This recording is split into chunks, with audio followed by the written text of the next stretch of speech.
ये टेढ़ी मेढ़ी लकीर कहीं ना कहीं तो ज़रूर देखी होगी, अस्पताल के मॉनिटर पर, फिल्मों में, तकरीबन हर जगह। ये दिल की सेहत का एक आइकॉन है। लेकिन सच पूछें तो अक्सर लोगों के लिए ये एक मौम्मा भी है। आखिर ये लकीर हमें बताती क्या है? देखें, ये कोई बेतरतीब लकीर नहीं है, बल्कि ये दिल की अपनी जुबान है।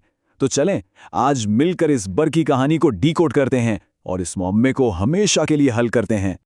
और मजे की बात यह है कि इस पेचीदा सिग्नल को समझने के लिए डॉक्टर बनने की जरूरत बिल्कुल नहीं। सिर्फ एक बुनियादी उसूल समझना है। समझें कि एक ऐसी चाबी जो इस पूरी जबान का ताला खोल देगी। तो चलें फिर देखते हैं। यही वो एक उसूल है जो ईसीजी की पूरी दुनिया को हमारे लिए बिल्कुल आसान बना देगा। इस अमल का एक साइंसी नाम है डीपोलराइजेशन। आसान लफ्जों में कहें तो दिल के पट्टों को काम करने के लिए एक बरकी झटके की जरूरत होती है।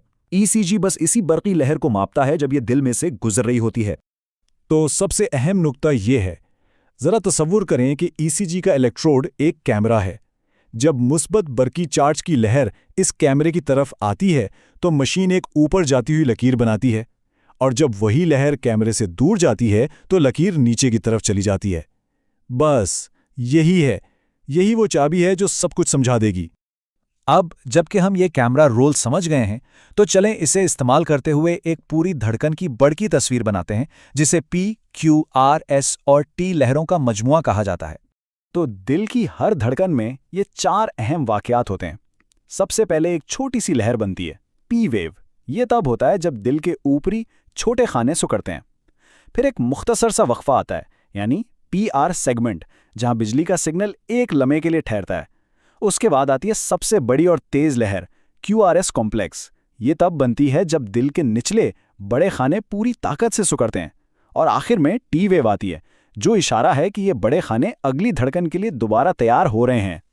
तो खुलासा ये कि ये तीनों लहरें दिल के पट्टों के सिकुड़ने यानी डीपोलराइजेशन और फिर आराम करने यानी रीपोलराइजेशन के पूरे चक्कर को दिखाती हैं। हर लहर एक खास काम की कहानी सुना रही है। लेकिन बात यहीं खत्म नहीं होती। दिल की पूरी तस्वीर लेने के लिए सिर्फ एक जाविये से देखना काफी नहीं होता। बिल्कुल वैसे ही जैसे किसी इमारत को सिर्फ सामने से देखकर उसके बारे में सब कुछ नहीं जाना जा सकता। इसीलिए एक मुकम्मल ईसीजी में 12 लीड्स यानी 12 अलग अलग कैमरे इस्तेमाल होते हैं, जो जिस्म पर मुख्तलिफ जगहों पर लगाए जाते हैं। ये सब मिलकर दिल की बरकी सरगर्मी का एक 3D नक्शा बनाते हैं, जो इसे हर मुमकिन जाविये से दिखाता है।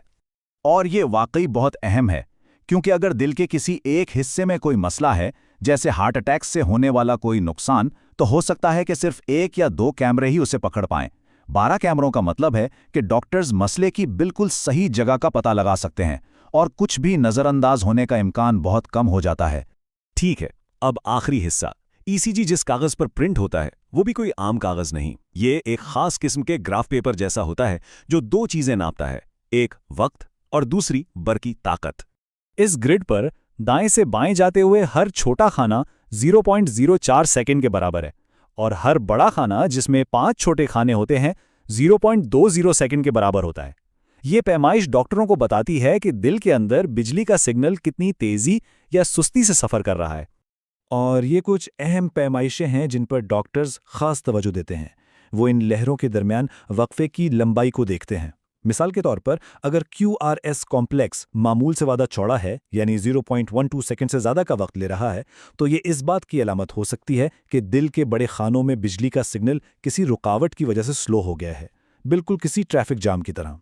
तो अब जब हम इस जबान के बुनियादी उसूल जान चुके हैं, तो वापस उसी सवाल पर आते हैं। ये एक सादा सी लकीर दिल की सेहत और बीमारी के बारे में कितनी गहरी कहानियां सुना सकती है। ये एक ऐसा बरकी ब्लूप्रिंट है जो दिल के दौरे से लेकर धड़कन की बेतरतीबी तक और दिल के पट्टों की कमजोरी तक हर चीज को जाहिर कर सकता है।